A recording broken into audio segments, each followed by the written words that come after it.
In 1954, in the Dark Ages, there was a period where there was a question as to whether the brain, which was a contained mind brain we were talking about now, whether the brain could stay awake of itself or whether it needed stimulation from the outside external reality. There are two schools of thought on this. Magoon at UCLA in neurophysiology and neuroanatomy said that it needed an outside set of stimuli going through the reticular formation to keep it awake.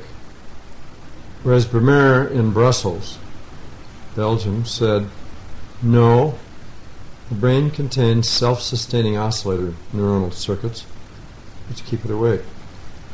So I decided to attenuate as far as possible the external reality.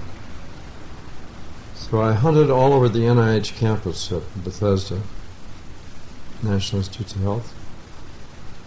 And Heinz Specht, at lunch one day, when I voiced my need, said, oh, we have such a tank in the National Institute of Arthritis and Metabolic Diseases, which was built here by the Office of Naval Research during World War II, measuring the metabolism of underwater swimmers.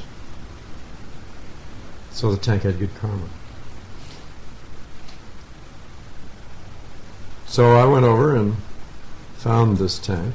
It was made out of wood. It was about 8 feet long, about 4 feet wide.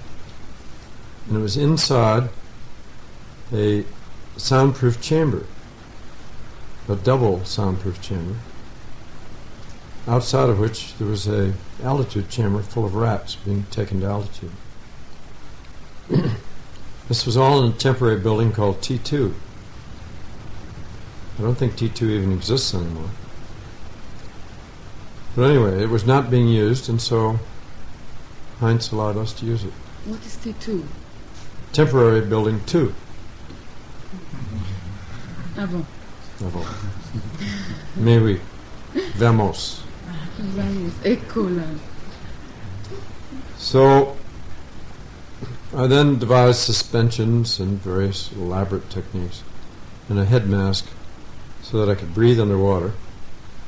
I tried all of the Navy masks from the Naval Diving Center in Washington, but none of them were comfortable. They all hurt sooner or later. So I built one which I could pull over my head like a stocking and had 2 tubes coming out to breathe. And finally immersed myself in the darkness and the silence.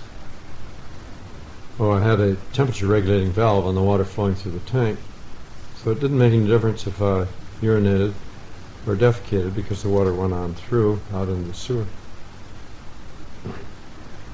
Later that was not possible because we needed the higher density water of Epsom salts. But in those years, for 10 years, I used that system there and at other places.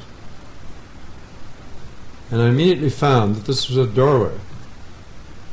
This was not an isolation tank. That's a cover story. It is really a doorway into the universe. It allows one to escape one's body. One's soul can leave, and one can clean one's karma from one's soul and become pure spirit and communicate with God. This was such an astonishing discovery, with such simple tools, that I didn't dare speak of it at the time. I barely mentioned seeing a blue tunnel and various things that people call hallucination. I didn't dare talk about changes in states of being, states of consciousness, and of conversing with God. After all, I was working in the National Institute of Mental Health among a bunch of psychiatrists, and they would have considered me totally psychotic and locked me up. And I probably would have been their guinea pig instead of my own. So I then got a psychiatrist to try it. Ed Everett. He went in the tank, spent 2 hours, came out and wrote in the book, nothing happened. He doesn't know how lucky he was. But he lost interest. Later, J. Shirley, another psychiatrist, got in the tank and got so hyper-enthusiastic about it that he built one in the Veterans Hospital at the University of Oklahoma, in Oklahoma City, in which Louis Jolyon West, MD, the head of the UCLA Neuropsychiatric Institute now, got in and spent 18 hours to make a record. He did. Nobody else has matched that record since. Jolly subsequently kept somebody awake 92 hours at 42nd and Broadway in a booth, and later killed an elephant. We thought it was with the 342 milligrams of acid, LSD-25 they gave the elephant. But it wasn't that, it was the tranquilizer they gave him to prevent the convulsions. The same experiment has been repeated with 2 more elephants, and they have not died without the tranquilizer. So this is somewhat of the history of the tank. I tried to present these results at a symposium in Harvard University, sponsored by Philip Solomon in the psychiatric department there.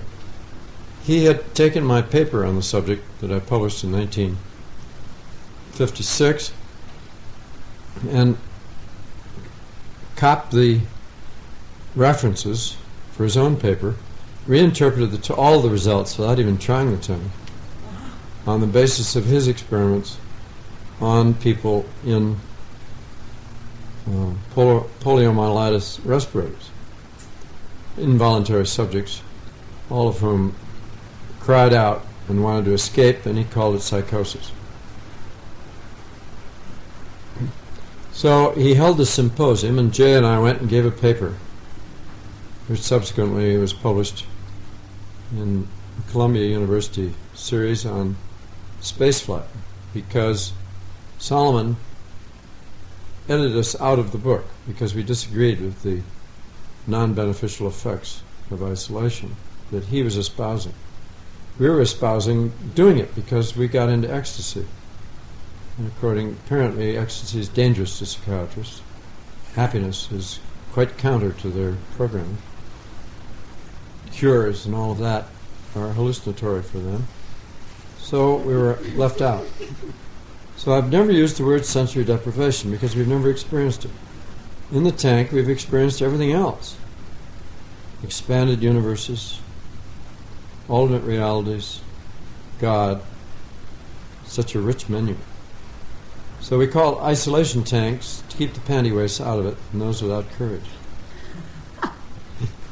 It started at the National Institute of Mental Health, got suppressed there because a psychologist wanted to examine what happened to people that went in the tank, and I said, that's not the purpose. The purpose is to free one up with total initiative, not at the behest of anybody.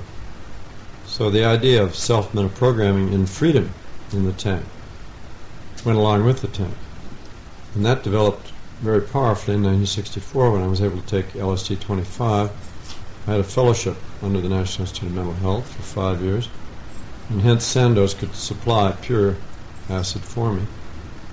And I spent 2 years in the tank running experiments in the Virgin Islands, this time in seawater, in an 8-foot cube above a dolphin pool.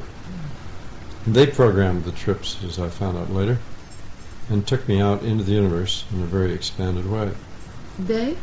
The dolphins. Really? The 3 dolphins, yes. They are very pure spiritual beings.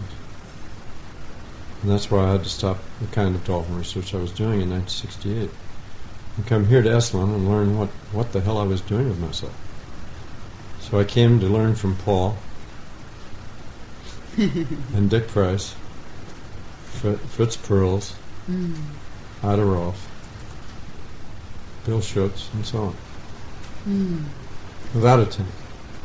I had an isolation box here. And one time I was in the isolation box, and I heard somebody else in the box breathing at the other end of it. It was just me out of my body turned around.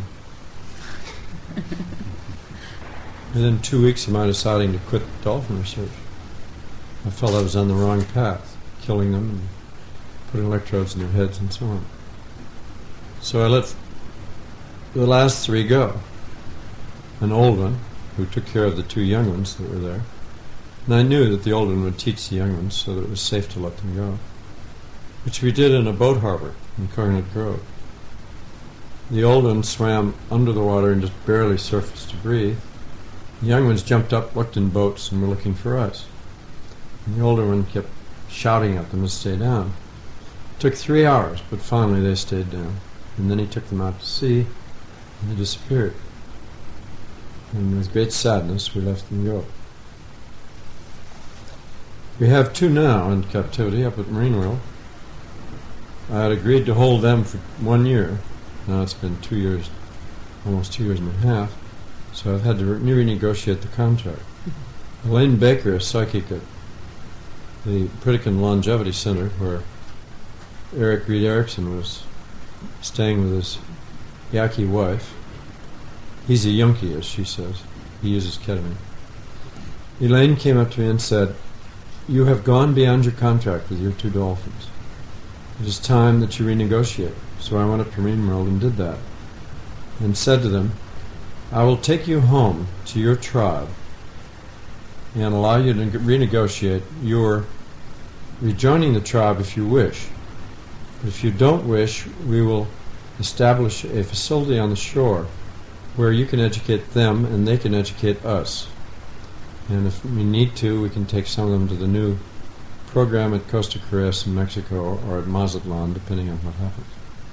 Contract was fulfilled, and we renegotiated on the basis that they are educating us, and we want them to speak English before they go, or at least some human language.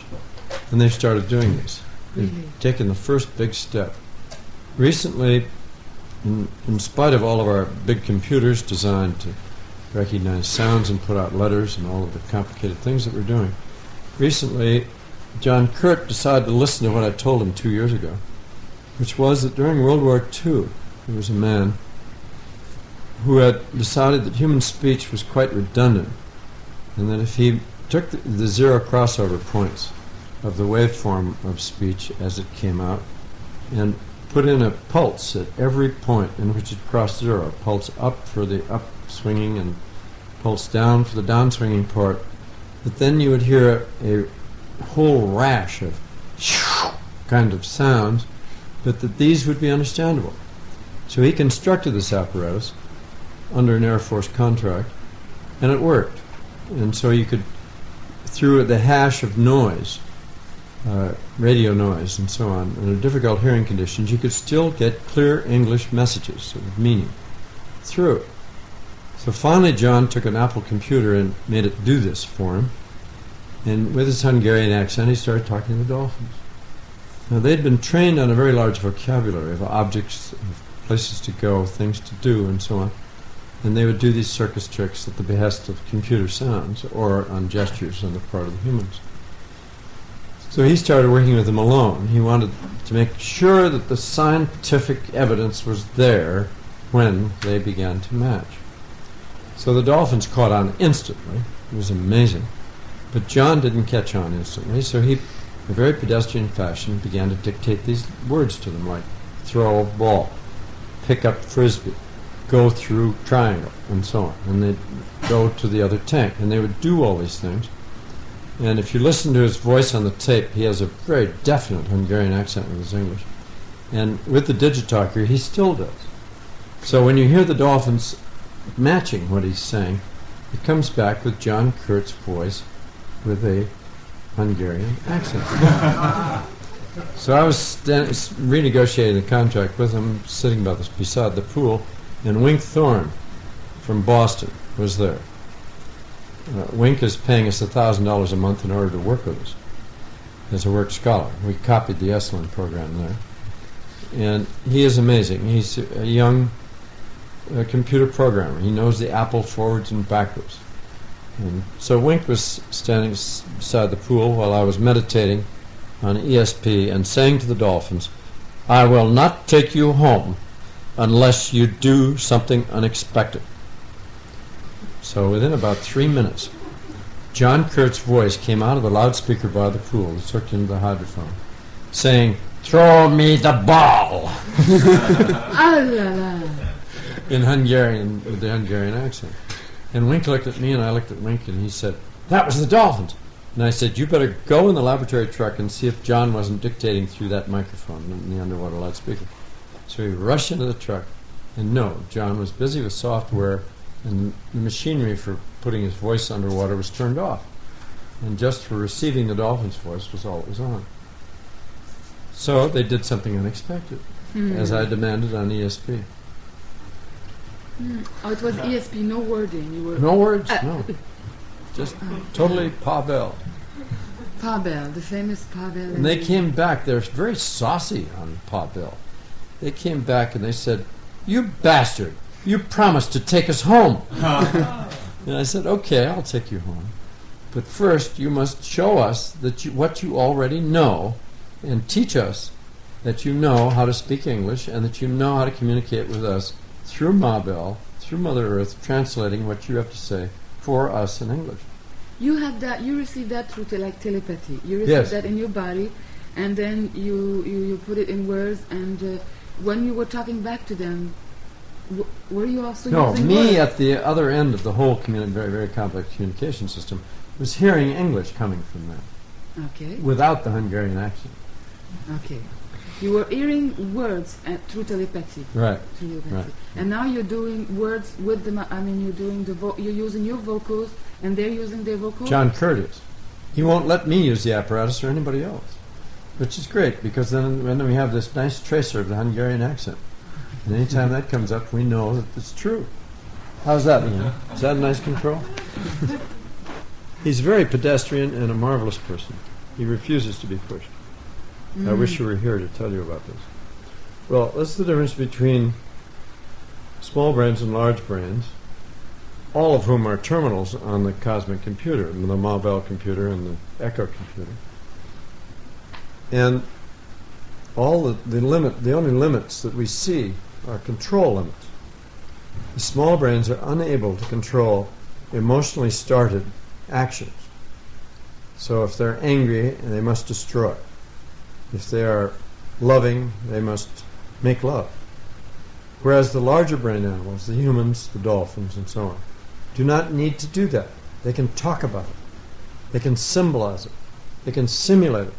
And they don't have to do it physically. So that the terminal known as human and the terminal known as dolphin, in a sense, has more control over the lower brains than the smaller animals do. Smaller animals go right into action as soon as possible. So it doesn't make them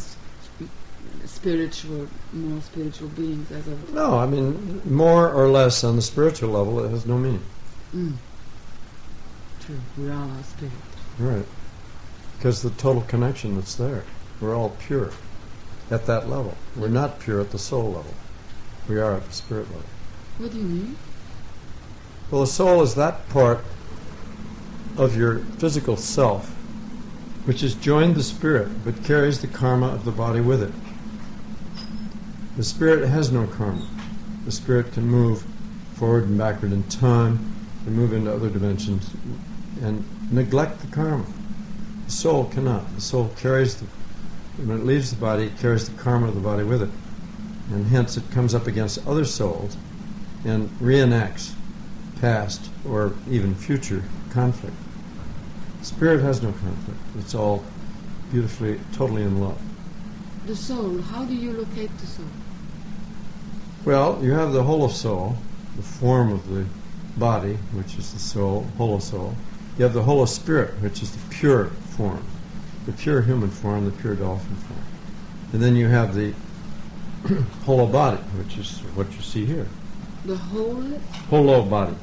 Hollow. Whole body. What does that mean? It means the body as a whole. Oh, the whole. Okay. It's the only way. The words are very difficult because they tend to dichotomize experience. But if you can use the word holo to avoid that, I think we can transcend the usual terminology. Well, Mabel is the rather sentimental name for the telephone company as we know it. The international satellite communication system.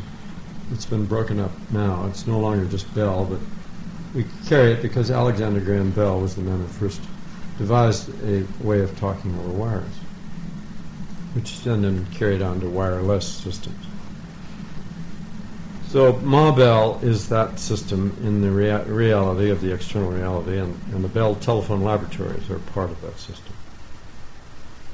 So they're rather benevolent, helpful, innovative, and when the laws broke them up, they became even more innovative because they allowed new ideas to enter into the system, and they copied other people who made new systems that were better than the old. So that's the industrial aspect of it, and the benevolence. We all use it. There's one out there that we use on the wall. And we're charged for it. We have to have credit cards and so on. Now, Ma Bell extended, and the largest solid-state computer nearest to us is Mother Earth, right underneath. And communication with Mother Earth by means of some subtle radiations, quantum radiations if you wish, or unknown radiations of the Pa-Bell type. Now, Pa-Bell. We're using Pa-Bell here because John Bell's theorem of non-local reality says in effect that every point in this physical universe is represented in the Pa-Bell theorem or in Wheeler's hyperspace as a single point. So there's no need for messages to travel. They're instantaneously known everywhere at once. However, they can't be integrated at faster than light speed. The Einstein limit on integration is applicable to messages that must be used for integration. So within a given brain or within a given group, you are Einstein limited. And that is Ma Bell. Okay? And Pa-Bell? And Pa-Bell is the instantaneous transmission of information throughout the universe, instantly. That's the God, province of God, the omniscience, omnipresence, and omnipotence of God. Oh, I'd like you to... I've had a nice experience in the tank. I realize why twins are so close. What do you have to say about that? Well, if your genetic code is identical with that of another body, you can resonate at all levels. And so you develop a special language, for example, all your own, long before you learn the consensus reality language around you. It had to do with water, right? Transmitting the waves? Well, yes. I mean, the identity of the whole code of every single alpha helix within bodies resonating with one another in the womb. They come out and they're identical. They separate and their histories become very, very similar. They develop the same diseases at the same time, even though they're widely separated in physical space. So they operate by Bell, Pa-Bell. Yeah, Pa-Bell. When do you see, we talk about the new age, the Aquarian age. How do you feel about that? Well, that's the Aquarius is the water barrier. That's the tank. The age of the tank. Indeed. When do you see governments tanking? Well, not the whole... They already are starting. Yeah? Yeah, I should think Reagan would do it. Poor man, I saw him on TV the other night pressing his nuclear expansion. And he looks thoroughly worn out, haggard. I'd really like to see him get in the tank. Doesn't he have one? And have God speak to him directly. Benevolent God. I heard he's had selling one. the Bible on, he's got commercials on TV for selling the Bible. Maybe we can get him to sell tanks. What I like about the tank is like what you said before. There's no dictator there. It's only the self. Right. Just a packaging problem. Packaging. What do you mean? You get a Bible in each tank. Oh, yeah. The Bible is within. Just float on it. The Bible that they're using around the tanks, at least in Beverly Hills, is the Deep Self. Yes. My book. Programming, metaprogramming is another one. Simulations of God is another one. As Tony said, John had to rewrite the Bible, so he wrote Simulations of God. The Scientist is another one.